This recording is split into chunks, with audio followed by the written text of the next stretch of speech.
My son threw my life's possessions in the trash, and his wife just mocked me. "You're not needed anymore, just go." I stood there in the middle of my broken memories.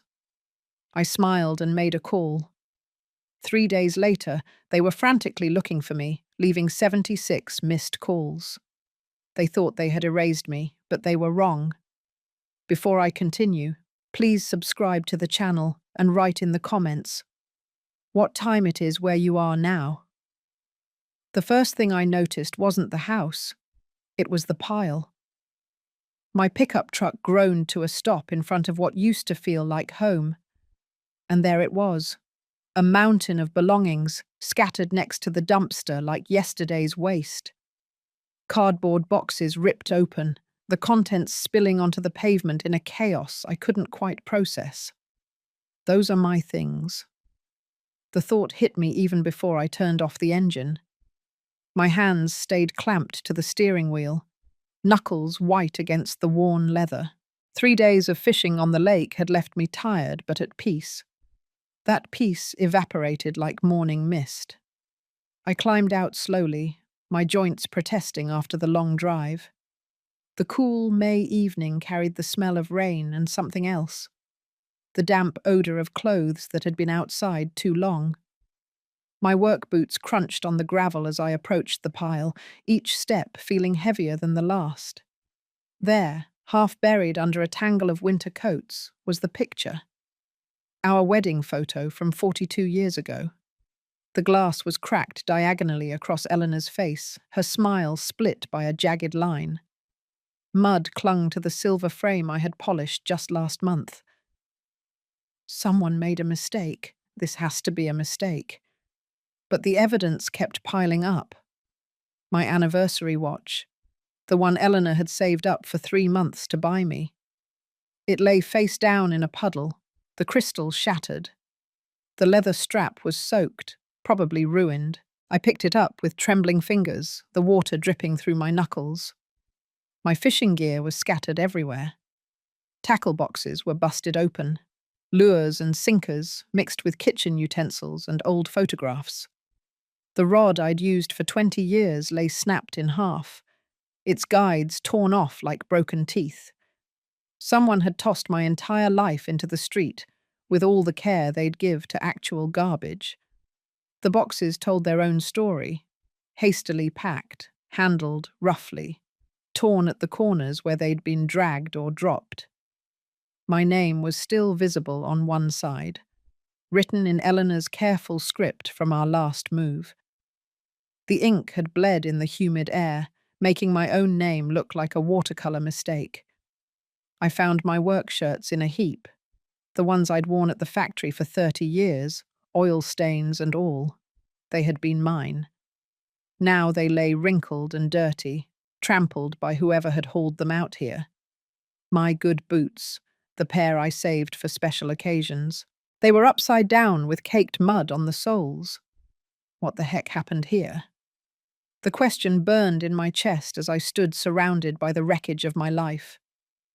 The neighbors' windows remained dark despite the commotion. Nobody came out to explain or help. The whole street felt hollow, like everyone was holding their breath and waiting for me to disappear. My phone vibrated against my hip. For a moment, hope surged. Maybe Robert calling to explain. Maybe someone from the city saying they'd made a mistake. But it was just a text from the bait shop, confirming my receipt from this morning, the normal world continuing while mine fell apart. I knelt and lifted Eleanor's jewelry box, its wooden surface scratched and one corner dented. The velvet lining had come loose, and her few precious pieces were scattered in the dirt. Her mother's ring, the one I had planned to pass down to Robert's future daughter, was now covered in grime, lying next to a bottle cap and cigarette butts. The reality settled over me like a cold fog. This wasn't random. This wasn't a mistake. Someone had deliberately packed up everything I owned and dumped it like trash. Someone had made a decision to destroy 40 years of careful preservation, 40 years of memories, 40 years of building a life. I straightened up, my back aching from bending over the scattered belongings. The house loomed in front of me, its windows dark and unwelcoming. I needed answers. I needed to understand why my entire existence was now decorating the street like a yard sale gone wrong. Time to find out what's really going on here. I walked up to the front door, stepping over more scattered papers and broken picture frames. Every step felt deliberate now, purposeful. Someone was going to explain this mess, and they were going to explain it right now. The key slid into the lock, turned halfway, and then stopped dead. I tried again, applying more pressure, wiggling the metal back and forth like I had 1,000 times before. Nothing. The lock refused to budge, as solid and unyielding as if I'd been trying to open a bank vault with a butter knife. They changed the locks. They actually changed the locks on my own house. My hands were shaking now, making it hard to manage the key. I pulled it out and examined it closely, as if the brass could have somehow transformed during my fishing trip. Same worn edges, same scratches I'd memorized over the years. The lock was different, not the key. I fumbled for my phone, scrolling through the contacts with clumsy fingers. Robert first. He would explain this mess. He would fix everything. The phone rang once, twice, 3 times before switching to voicemail, his cheerful, recorded voice. "You've reached Robert. Leave a message and I'll call you back." "Robert, it's Dad. I just got back from fishing and all my things are in the street. They changed the locks. What is going on? Call me back right away." I tried Mary next, though talking to my daughter-in-law always felt like walking through a minefield. Same result, straight to voicemail. Her message was shorter, snappier. "You know what to do." Standing there on my own front porch, locked out like a stranger, I felt something cold settle in my stomach. This wasn't a mix-up or an emergency repair. Someone had planned this. Someone had waited until I was out of town, and then systematically erased me from the place I had called home for 15 years. The evening shadows were lengthening, and the spring air carried a chill that hadn't been there an hour earlier. I walked across the lawn to George's house, my neighbour for 8 years. If anyone knew what had happened, he would. The man noticed everything: what newspapers people read, when they left for work, who visited them and when. I knocked on his door, 3 sharp taps that echoed down the quiet street. Footsteps approached, cautious and measured.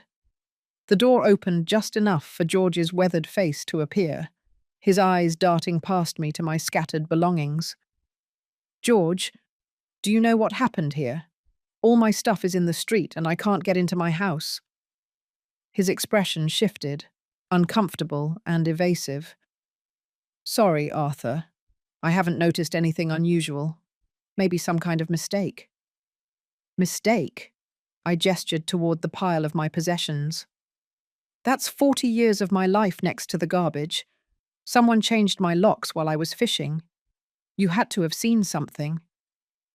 George's gaze drifted away, focusing on something behind my shoulder.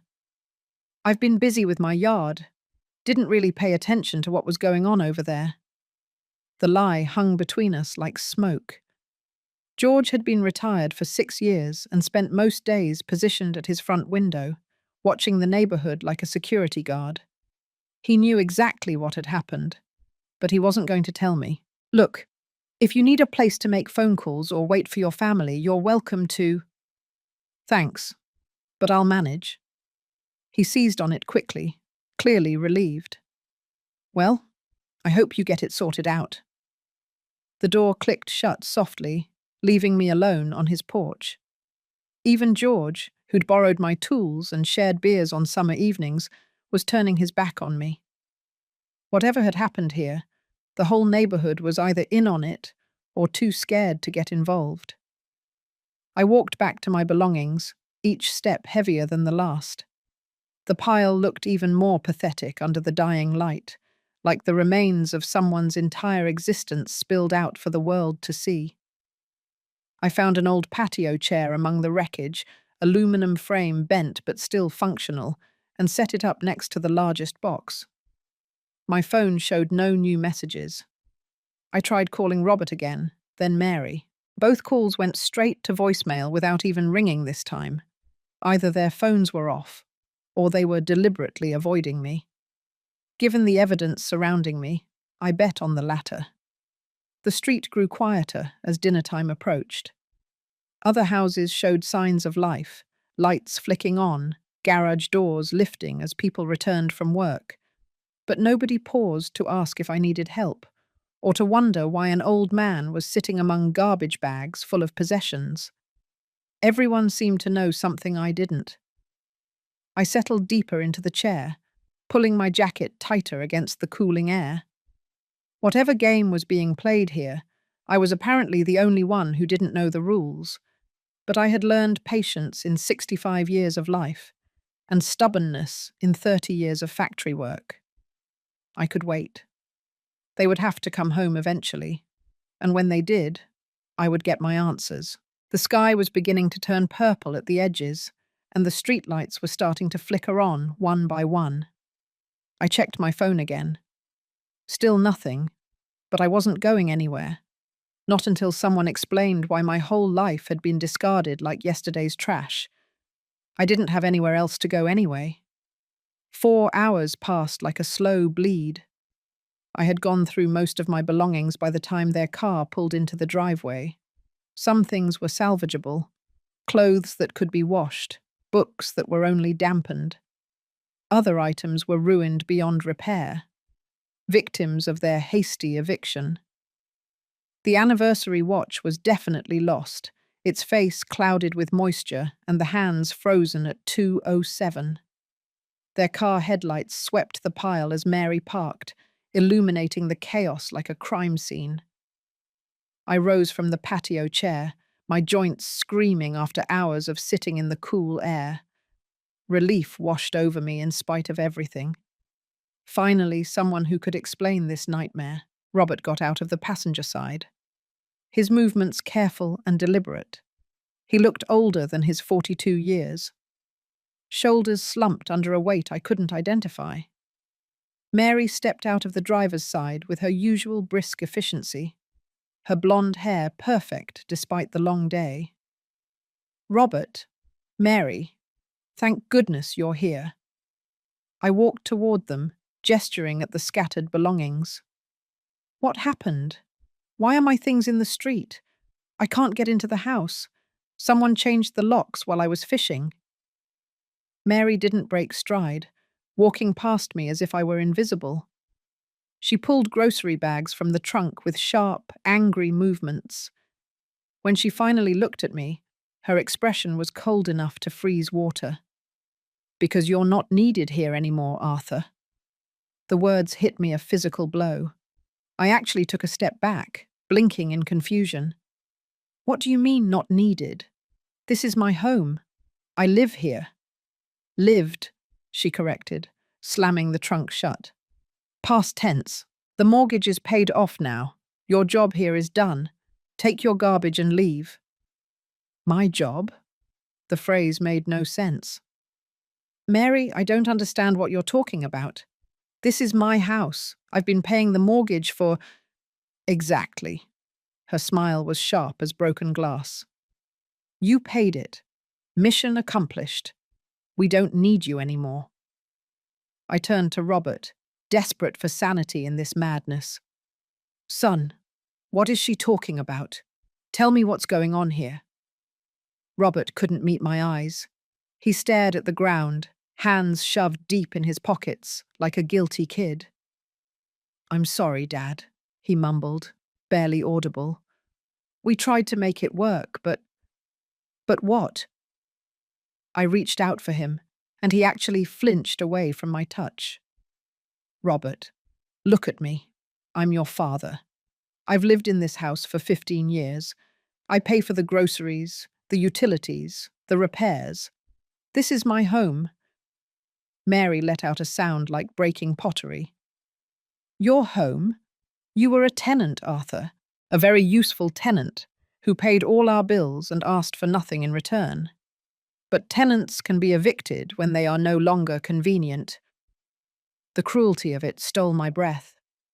I looked between them, my son avoiding my gaze, my daughter-in-law smiling with obvious satisfaction, the streetlight casting harsh shadows on their faces, making them look like strangers. I helped you buy this house, I said slowly, each word carefully measured. When you didn't qualify for the mortgage, I co-signed. When you couldn't make the payments, I covered them.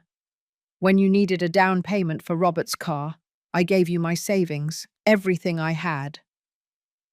You gave it to this family and we are grateful, Mary said with false sincerity. Truly we are. But gratitude doesn't mean we have to house you forever. You're old, Arthur. You take up space, you track mud into my clean house, you leave dishes in the sink, and you watch the television too loud. We want our lives back. Robert shifted uncomfortably but said nothing. My own son, standing there while his wife dismantled our relationship with surgical precision.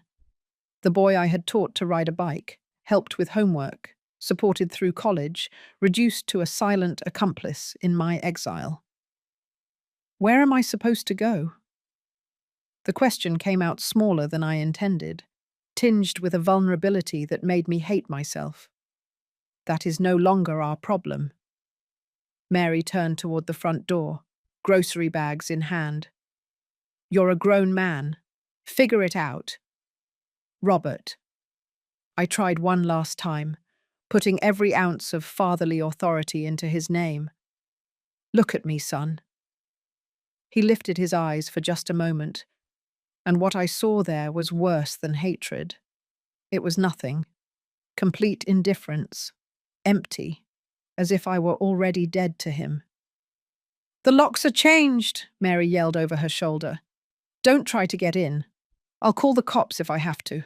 The front door opened and slammed shut, leaving me alone under the streetlight with my scattered possessions. The porch light flickered on, and then immediately off. A clear message that I wasn't welcome even near the entrance. I stood there for a long moment, processing what had just happened. 42 years of fatherhood, erased. 15 years of generosity, forgotten.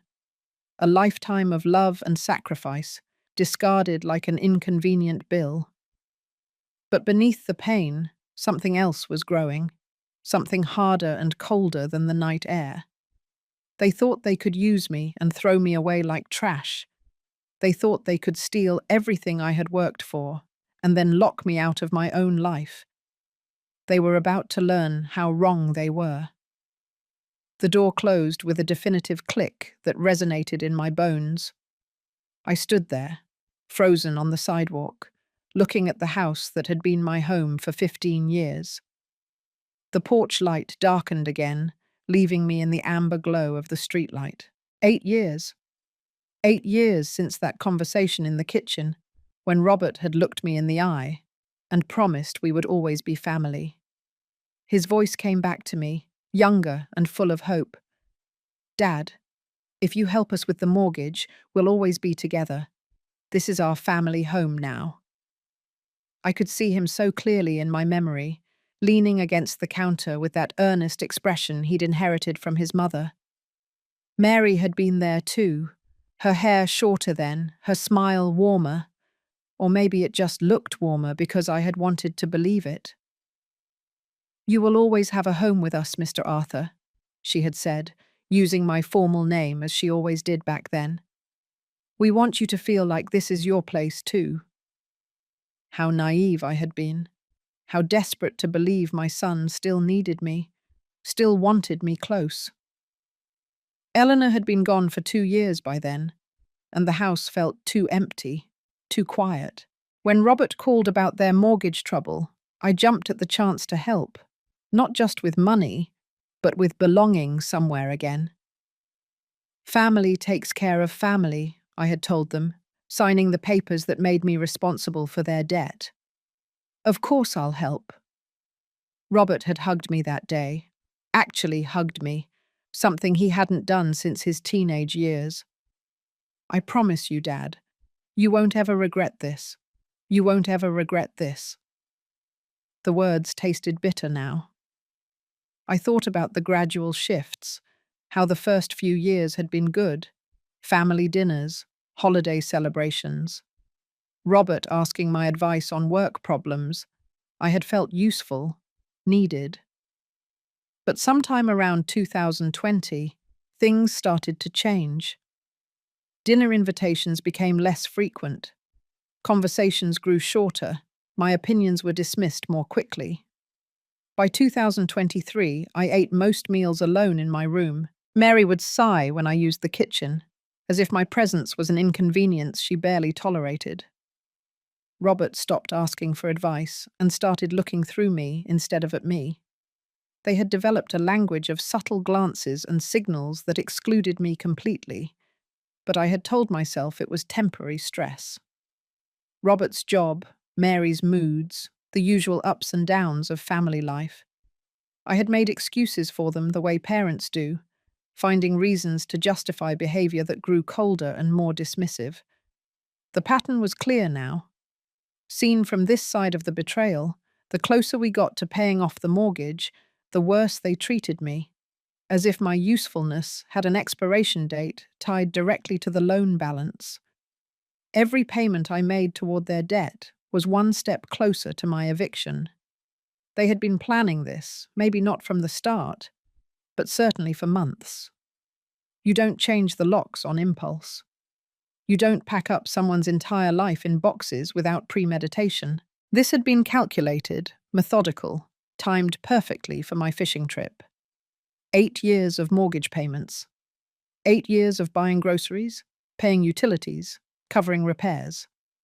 8 years of believing I was investing in family when I was actually funding my own elimination. The street was silent, except for the distant hum of freeway traffic. Other houses showed signs of normal family life: television screens flickering behind curtains, porch lights welcoming people home.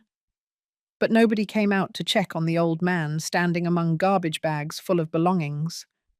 Even in the suburbs, people minded their own business when it came to family drama. I pulled my jacket tighter against the night chill. Staying here feeling sorry for myself wouldn't change anything. Robert had made his choice. And it wasn't me. Mary had won whatever game she had been playing all these years. They had gotten what they wanted: a paid-off house and freedom from the inconvenience of gratitude. But they had made one critical error in their calculations.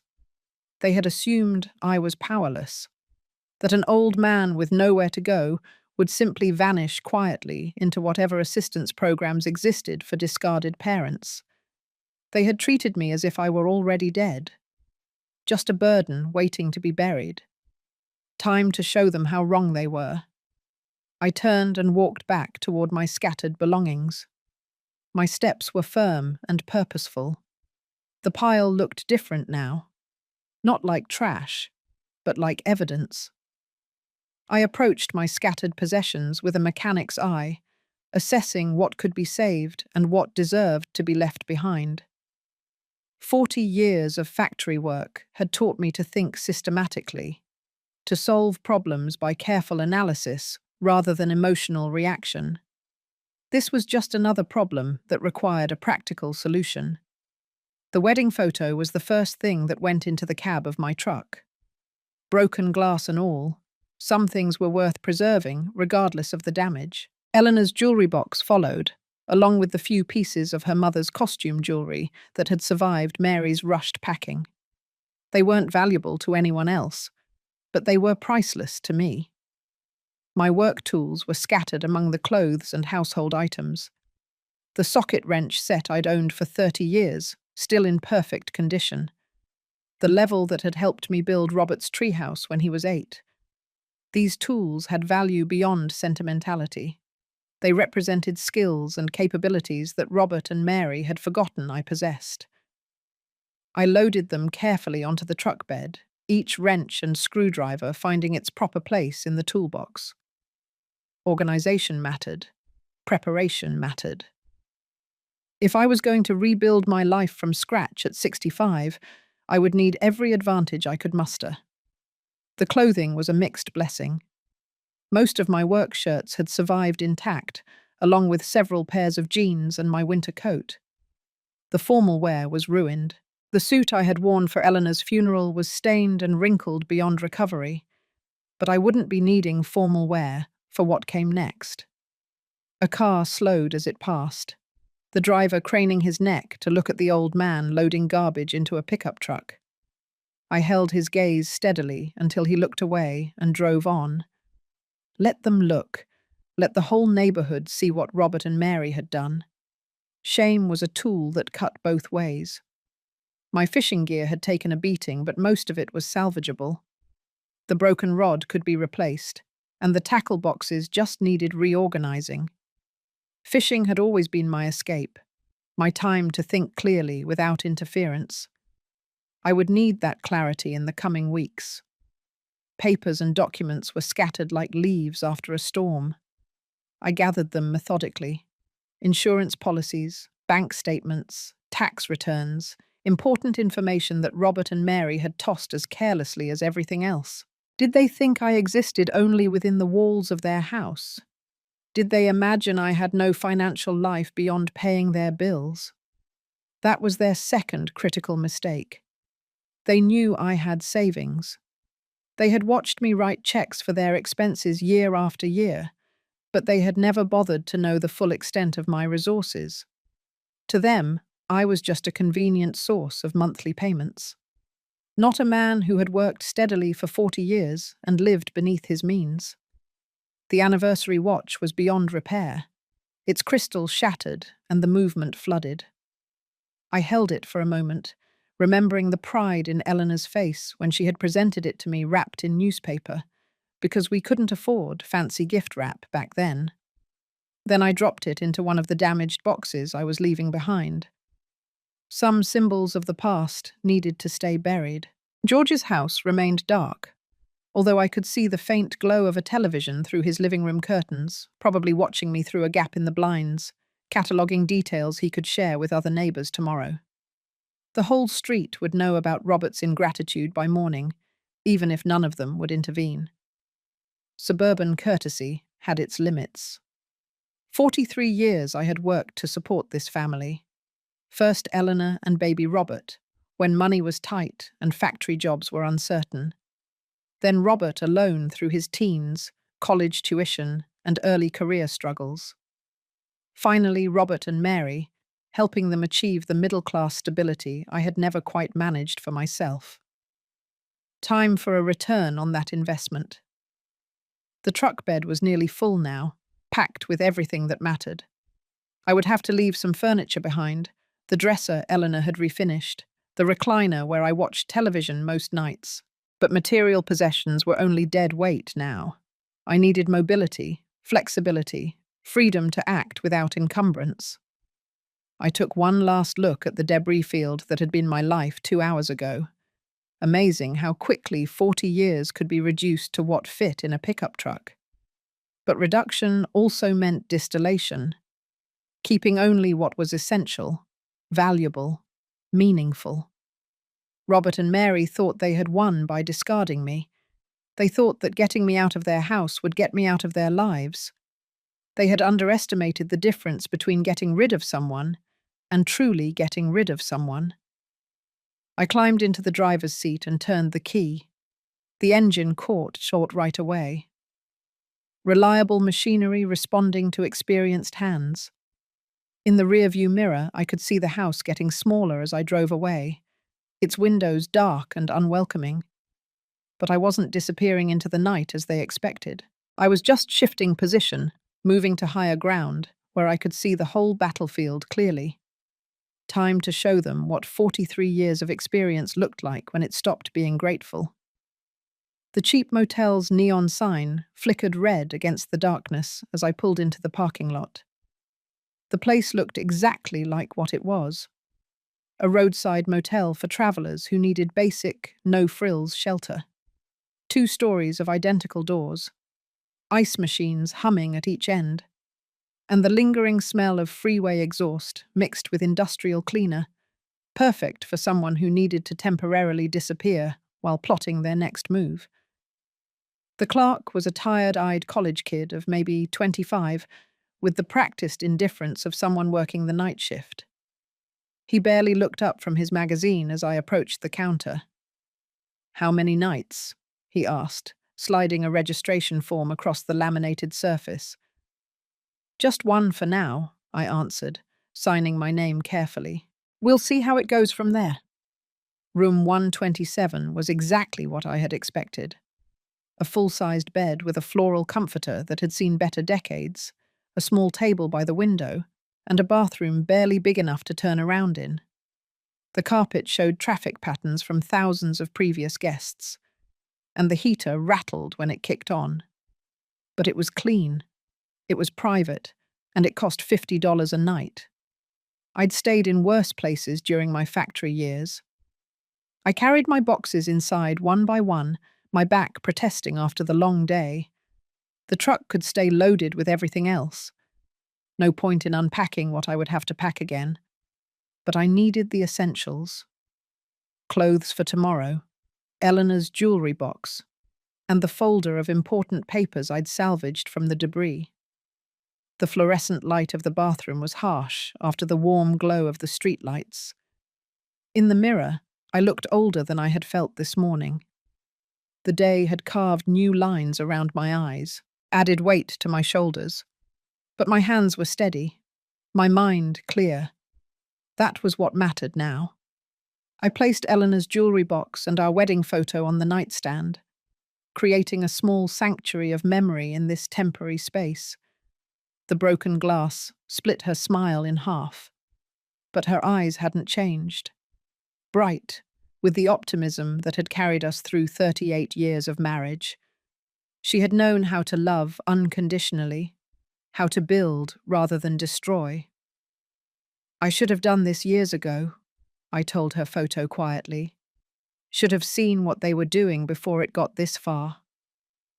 But regret was a luxury I couldn't afford. Eleanor had died believing Robert was a good man who would look after his aging father.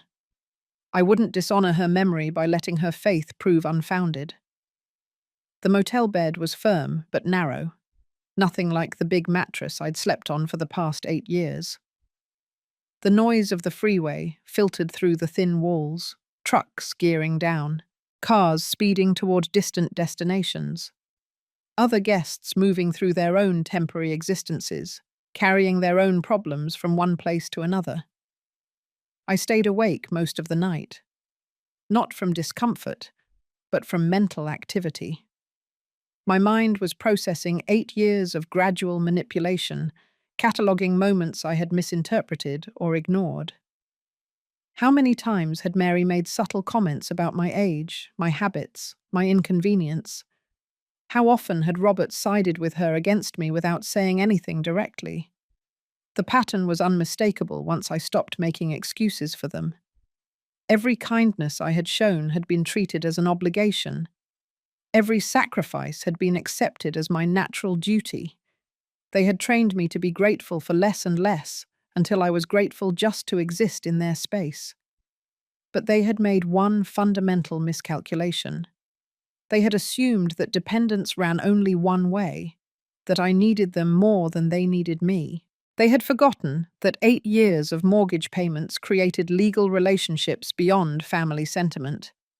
They had overlooked the papers they had signed when I helped them qualify for the loan. By 6 o'clock in the morning, I was fully dressed and ready for action. The shower had been lukewarm at best, and the coffee from the lobby machine tasted like it had been brewed sometime last week. But the discomfort was temporary. What mattered was the momentum. Moving forward with purpose instead of wallowing in self-pity. I loaded my remaining belongings back into the truck and checked out at the front desk. The same clerk was still there, looking even wearier after his all-night shift. "Everything okay?" he asked automatically. "Better than expected," I replied, meaning it. The morning air was crisp and full of possibility. I had money in the bank, skills that were still valuable, and legal options Robert and Mary didn't know existed. Most importantly, I had the advantage of being underestimated by people who thought they understood me completely. Time to educate them about their mistake. I started the truck and pulled out onto the freeway, heading back toward the city with the same sense of purpose I had felt 40 years before, when I had started my first real job. There was work to do, problems to solve, and justice to serve. Robert and Mary had wanted me out of their lives. They were about to find out that sometimes you get exactly what you ask for. The phone book felt thin in my hands as I looked up attorneys who worked weekends. Richard Cruz's advertisement stood out. Real estate and immigration law. Emergency consultations available. His office number connected me to a tired but professional voice that suggested Saturday morning appointments were possible for urgent matters. Mr. Cruz, I urgently need to clarify home ownership matters. There's been a family dispute over a house I've been living in, and I need to understand my legal position. You can bring the relevant documents, mortgage papers, deed, anything that shows your involvement in the property.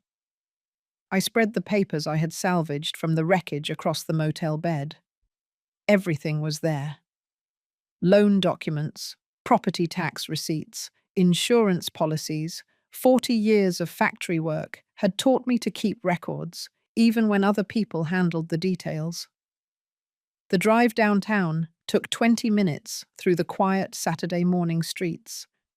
The city looked different from this perspective, less like the town where my son had betrayed me, more like a place where business was conducted, regardless of family drama.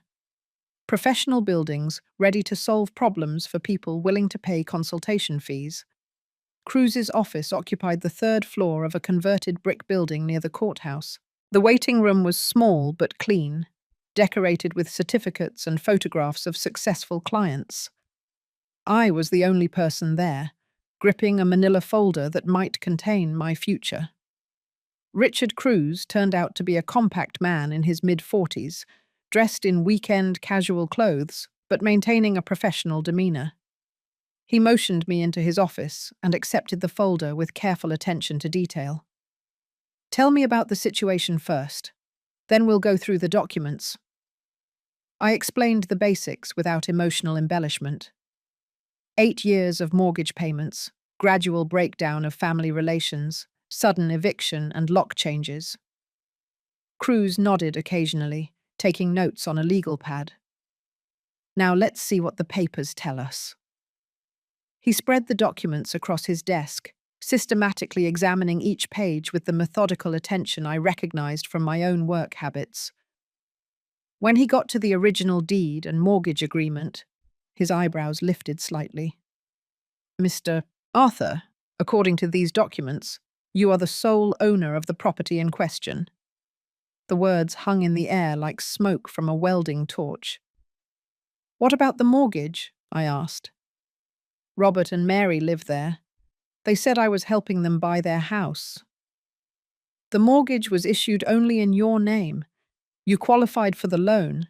You have made all the payments, and the property tax records show you as the official owner. Your son and daughter-in-law have no legal claim to the house at all. Cruz turned the deed toward me, pointing out the relevant sections. My name appeared in all the critical places: borrower, owner, responsible party. Robert and Mary were nowhere to be found in the legal language that actually mattered. But they live there. They've been treating it as their home for 8 years. Living in a property does not establish ownership. At best, they could be considered tenants, although I see no formal lease agreement. Legally, you have every right to reclaim your property and evict any unauthorized occupants. The satisfaction started in my chest and spread outward like the warmth of a good meal. 8 years of being treated like a burden. 8 years of having my generosity thrown back at me. 8 years of watching my son choose his wife over his father. And all the while, they had been living in my house, eating food I bought, using utilities I paid for, in a home they had no legal right to occupy. What are my options? I asked, keeping my voice steady despite the rising emotion. You could demand they vacate immediately. You could begin formal eviction proceedings. You could sell the property and force them to move. As the legal owner, you have considerable leverage in this situation. Cruz reviewed the documents one more time, checking details with professional thoroughness. The mortgage has been fully paid off as of last month. You own the property free and clear, valued at approximately $400,000 in the current market. $400,000? I had been living like a charity case in my own $400,000 house. Grateful for the privilege of paying other people's bills, the irony was so perfect it almost made me laugh. I need copies of everything that establishes my ownership, and I'll need recommendations for a good real estate agent. Cruz efficiently prepared the copies while explaining the legal protections of home ownership. In an hour, I had documentation that proved beyond a shadow of a doubt that Robert and Mary had been living rent-free in my house for 8 years. The spring morning felt different as I walked back to my truck. Warmer, brighter, filled with possibilities that hadn't existed an hour before. I wasn't a homeless old man begging for shelter. I was a property owner who had been temporarily inconvenienced by squatters. Time to reclaim what was mine and show them the difference between charity and ownership. Morales Realty's parking lot was empty except for one car when I arrived that afternoon. Regina Morales turned out to be a sharp-eyed woman in her late 30s who apparently worked weekends for clients serious about buying or selling. Her handshake was firm, her smile professional, and her questions direct. Mr. Arthur, what kind of timeline are we looking at for the sale of your property? As quickly as possible. I need the house listed immediately and shown to serious buyers starting Monday. She pulled up the property records on her computer, nodding as the details filled the screen.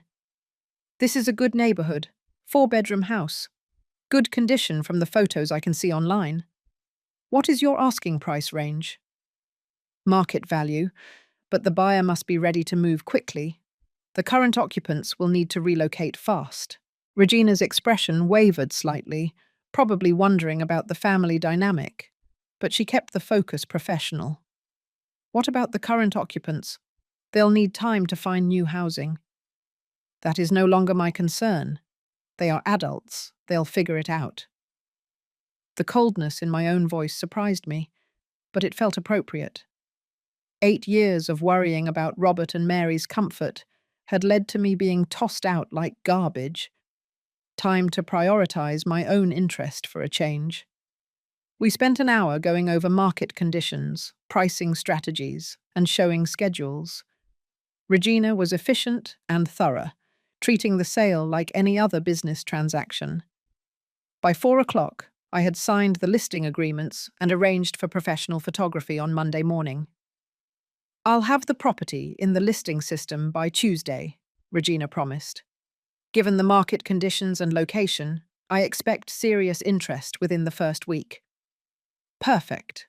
By the time Robert and Mary realized what was happening, their housing situation would be out of their control. The apartment hunt took less effort than expected. The third complex I visited had a furnished 1-bedroom available immediately. Clean, basic, month-to-month lease for someone in transition. The manager was happy to expedite the application for a cash deposit and the first month's rent. How long will you be staying? She asked as she processed my credit check. Until my other housing situation is resolved. Could be a few weeks. Could be longer. By 6 o'clock, I was moving my essential belongings from the motel to the apartment. Not much to transport. A few boxes of clothes, important papers, Eleanor's jewelry box, and my tools. Everything else could wait in the truck until I decided what came next. The apartment was anonymous and temporary, exactly what I needed. Basic furniture, functional appliances, cable television, and most importantly, a landline phone for coordinating the house sale. I organized my few possessions efficiently, creating a command center to monitor the situation. I called Regina from the apartment phone, confirming the Monday photography session and the Tuesday listing activation. Ms. Morales, I want you to know I'll be traveling next week. The house is to be shown to any qualified buyers, regardless of whether the current occupants cooperate. Understood, Mr. Arthur. As the owner, you have full authority over showing schedules. Legal ownership felt more real every time someone professionally acknowledged it. For 8 years, I had lived as a guest in my own house. Now strangers treated me with the respect that home ownership demanded. I spent the evening organizing my documents and planning the next steps. The house would be listed Tuesday. Showings would begin immediately. Serious buyers usually needed 2 to 3 weeks for financing and inspections. Robert and Mary would likely discover the sale sometime in the first week, depending on how fast news traveled through the neighborhood. By then, I would be unreachable, and the process would be irreversible. I dialed Regina's number one more time before turning in. Ms. Morales, one more thing. I will be out of town for a while, but you have my full authorization to proceed with all aspects of the sale. Accept any reasonable offer that meets our minimum price. I'll keep you updated on all developments, Mr. Arthur. No, don't. I won't be available for updates. That was the beauty of the plan.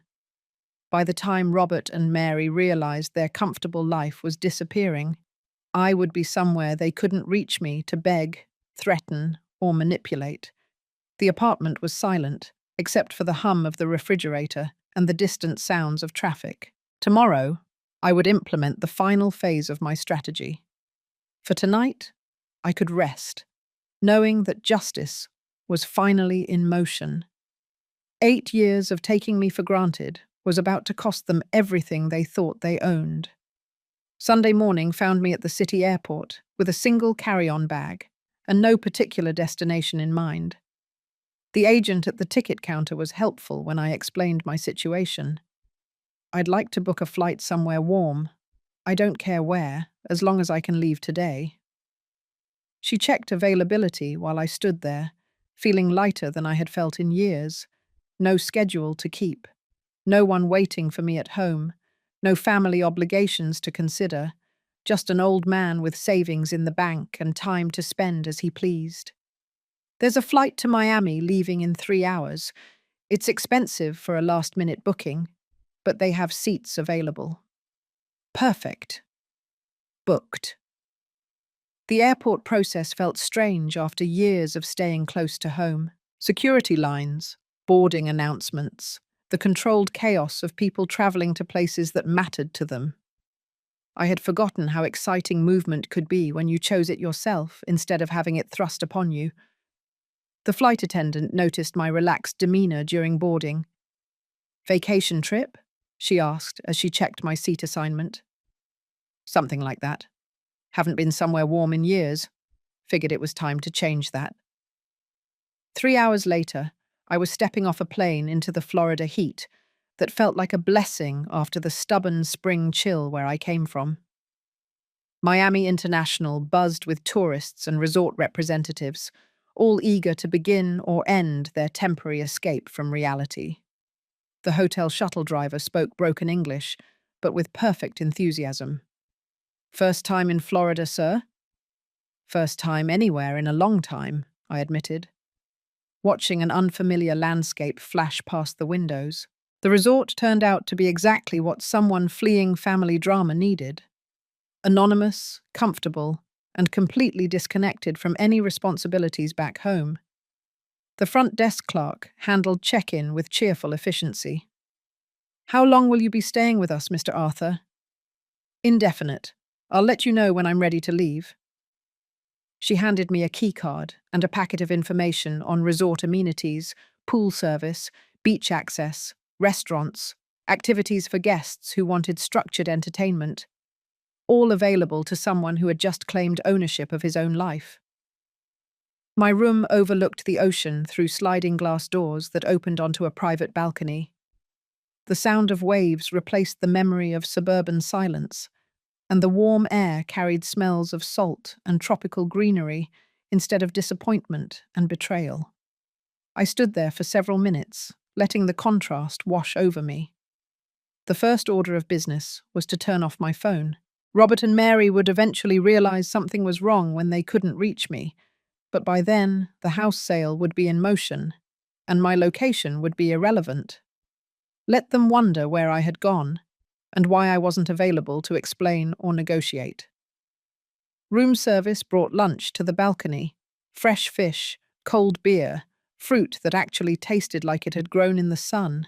Simple pleasures that felt revolutionary after months of eating alone in my room, while my own family treated me like an unwanted guest. The beach was populated by couples and families enjoying vacations they had planned and saved for. I found an empty chair under an umbrella and settled in with a book I had bought at the airport. For the first time in years, I had nowhere to be, and nothing to prove to anyone. A waiter approached with the kind of attention money and leisure commanded. "Another beer, sir. Perhaps something from our cocktail menu." "Why not?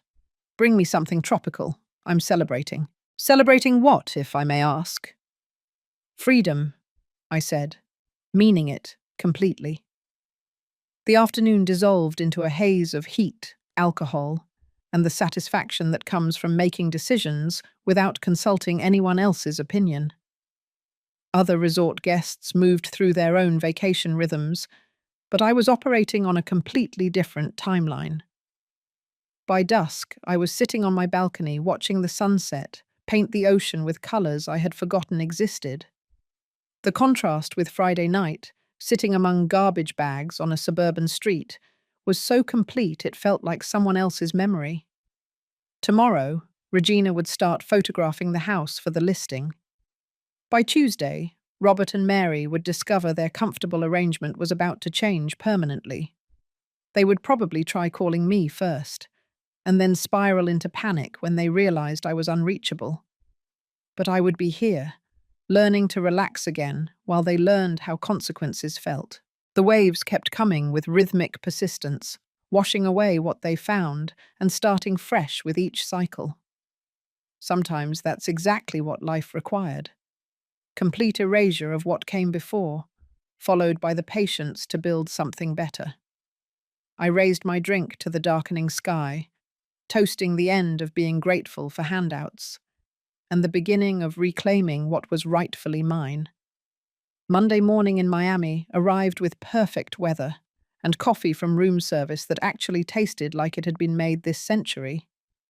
I spent the first few hours on my balcony reading a paperback thriller as the waves rolled endlessly over the white sand below.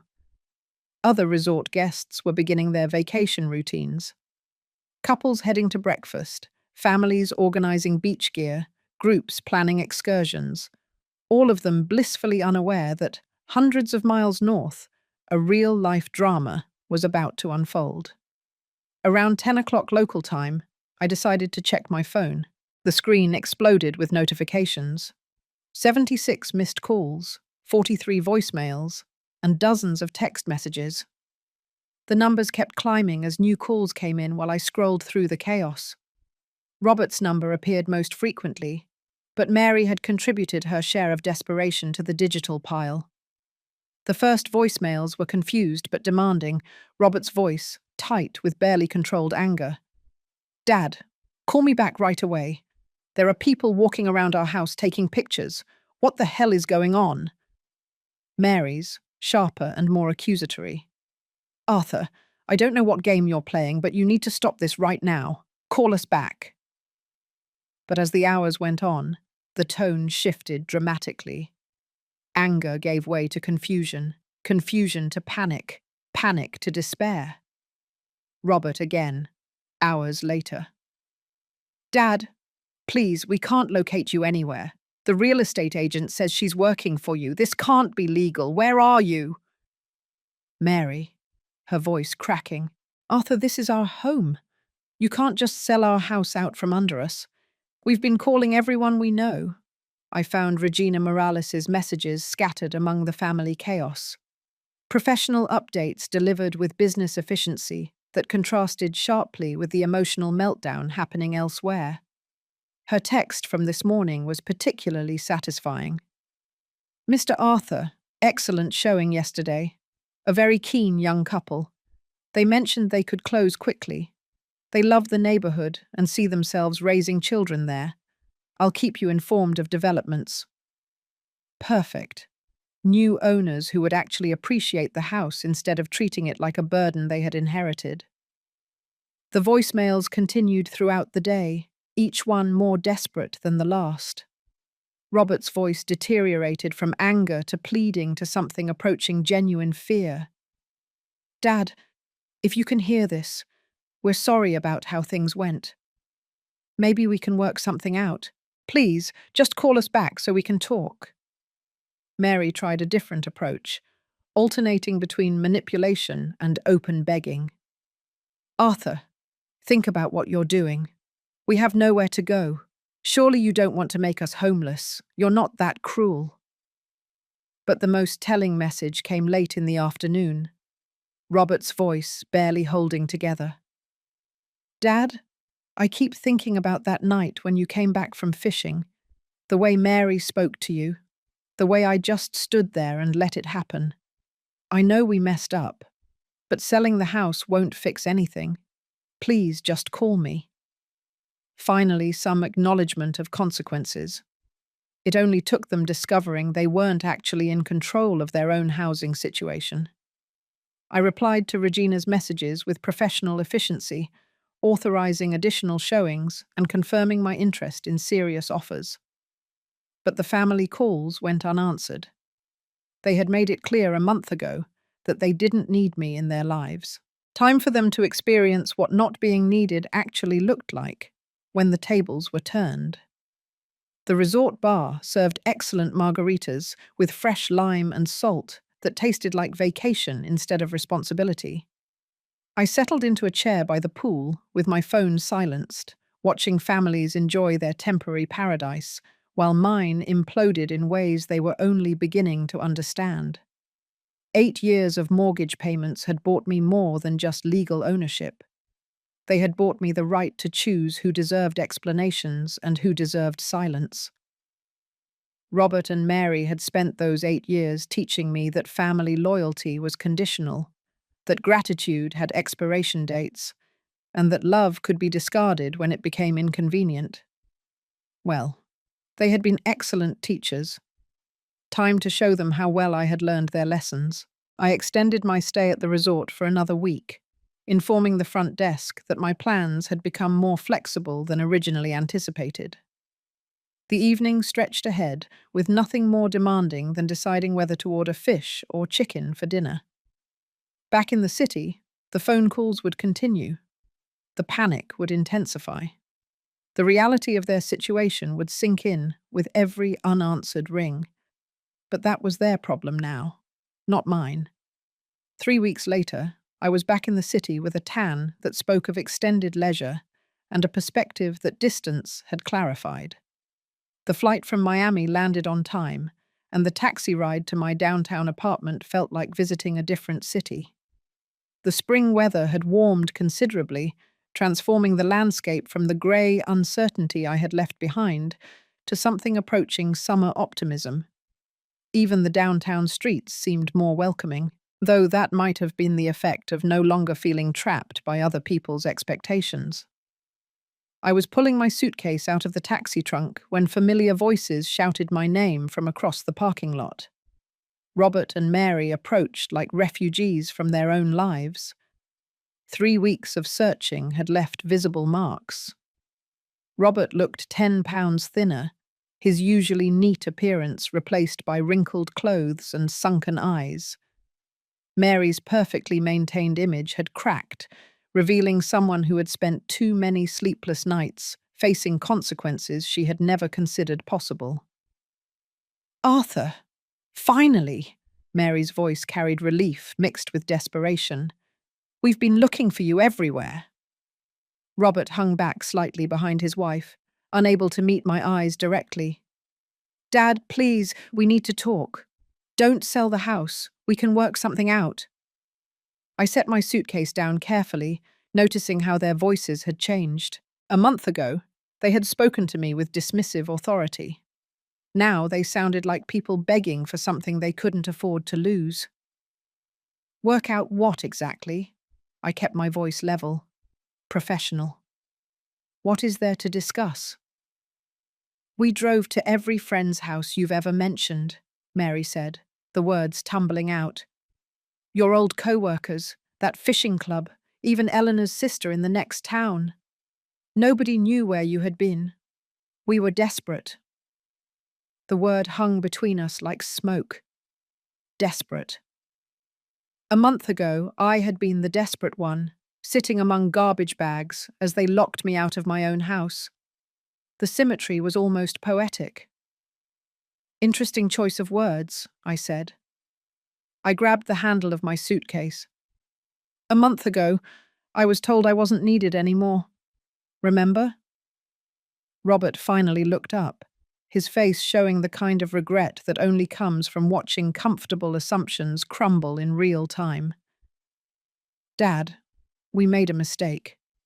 Maybe we spoke too quickly, acted too harshly. Maybe, I said.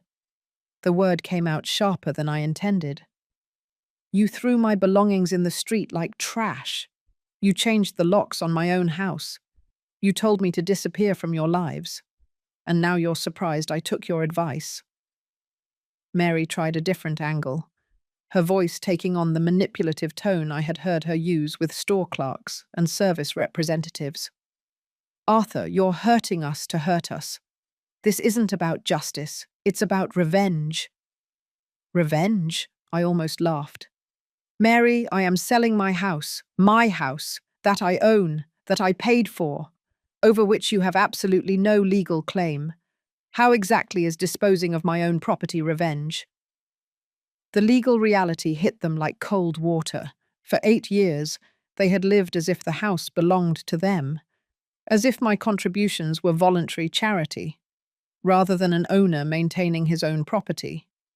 They had convinced themselves that possession meant ownership, that living somewhere created rights. We talked to lawyers, Robert said quietly. They told us. They explained about the deed, the mortgage papers. Then you understand the situation, I said. I started walking toward the apartment building entrance. You are illegally occupying my house. I am selling it. The new owners will decide if they want tenants. They followed me across the parking lot, their desperation growing more evident with every step. 3 weeks of looking for someone who didn't want to be found had apparently taught them the difference between control and dependence. Dad, we're family. Robert's voice cracked on the last word. I stopped walking and turned to face him directly. Family? A month ago, you stood there while your wife told me I wasn't needed anymore. You watched her cast me out like trash, and you said nothing. You chose her over me, Robert. That was your decision, and you made it. We can pay rent, Mary interjected desperately. Whatever the new owners want, we'll pay it. That's between you and them, I replied, resuming my walk toward the building. I'll give them your number if they're interested in tenants. The apartment building lobby felt like a sanctuary after 3 weeks of ocean views, but for different reasons. This was a temporary refuge, but it was a refuge I had chosen, paid for with my own money, free of the obligations and resentments that had poisoned the house they still thought of as home. They continued talking behind me, their voices blending into a desperate chorus of promises they should have made a month ago.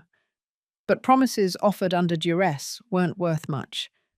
They had shown me their true feelings when they thought I had no power to resist. Now that the power had shifted, their sudden appreciation felt exactly as sincere as it truly was. The elevator doors closed on their continuing pleas, but I could still hear their voices echoing in the lobby as I rode up to the 4th floor.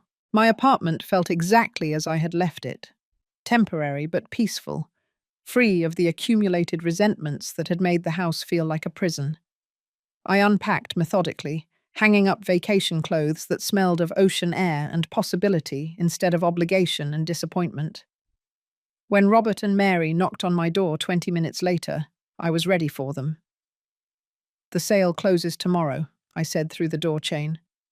"You have 1 week to pack your belongings and vacate the property.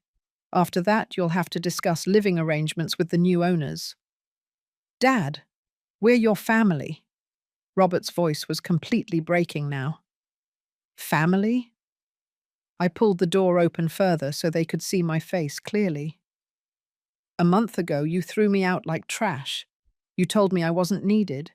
You changed the locks on my own house. Do you remember those exact words, Mary? Take your garbage and leave." Mary attempted one last manipulation. "We can pay rent to the new owners. We have good credit, steady income." "That is no longer my concern," I replied. I started closing the door. They had wanted me out of their lives. "Congratulations. You got exactly what you asked for. Please." Robert put his hand against the doorframe. "We'll do anything. We can change." "You had 8 years to change. 8 years to show gratitude instead of entitlement. 8 years to treat me like family instead of a convenient ATM." I stepped away from the door. "The new owners are a young couple with children. They will actually appreciate the house instead of treating it like something they're entitled to." The door closed with a soft click, cutting off their final attempts at negotiation. I spent Tuesday morning at the title company, signing papers that transferred ownership from me to David and Jane Peterson, newlyweds who had fallen in love with the house and planned to raise their family there. They were everything Robert and Mary were not: grateful, enthusiastic, financially responsible, and genuinely excited about home ownership. "Thank you for accepting our offer so quickly," Jane said as we completed the paperwork. "We know other people were interested." "You reminded me why houses exist," I replied. "They are for families who want to build something together, not for people who take blessings for granted." The check for $395,000 felt surprisingly light in my hands. Numbers on paper that represented 40 years of work, 8 years of mortgage payments, and 1 month of learning that family loyalty wasn't always reciprocal, but it also represented freedom. Freedom from ungrateful relatives. Freedom from living situations based on guilt instead of respect. Freedom to choose how I spent my remaining years without considering other people's convenience. Regina Morales handled the final details with professional efficiency. "The new owners take possession Friday morning. I assume the current occupants will be ready to move out." "That is no longer my responsibility," I said, meaning it completely. By Thursday, I had closed out my downtown apartment lease and loaded my truck with everything I actually needed. The rest, furniture, household goods, accumulated items from a life that no longer existed, went to charity. Eleanor would have approved of the simplicity. Friday morning found me driving north, toward the lake region, where lake views and mountain air promised the kind of peace that comes from choosing your own neighbors, instead of being stuck with relatives who confused proximity with loyalty. The radio played classical music as I drove through the changing landscape, every mile putting more distance between me and 8 years of being taken for granted. In my rearview mirror, the city shrank to the perspective of the freeway. Just another town where someone had learned the difference between charity and ownership. Robert and Mary would resolve their housing situation eventually. Maybe the new owners would rent to them. Maybe they would find another place. Either way, they would face their future without the safety net they had spent 8 years assuming would always catch them. Justice didn't require cruelty, only consequences. They had taught me that family was conditional, that gratitude had limits, that love could be discarded when it became inconvenient. I had proven to be an excellent student. The freeway stretched ahead like possibility itself, driving toward a life where appreciation wouldn't be taken for granted, and family would mean something deeper than convenient obligation. Sometimes, the best revenge was simply letting people experience the natural results of their own choices. If you liked this story, please give this video a like. Subscribe to the channel and share your impressions of this story in the comments. To hear the next story, click on the box on the left. Thank you for watching.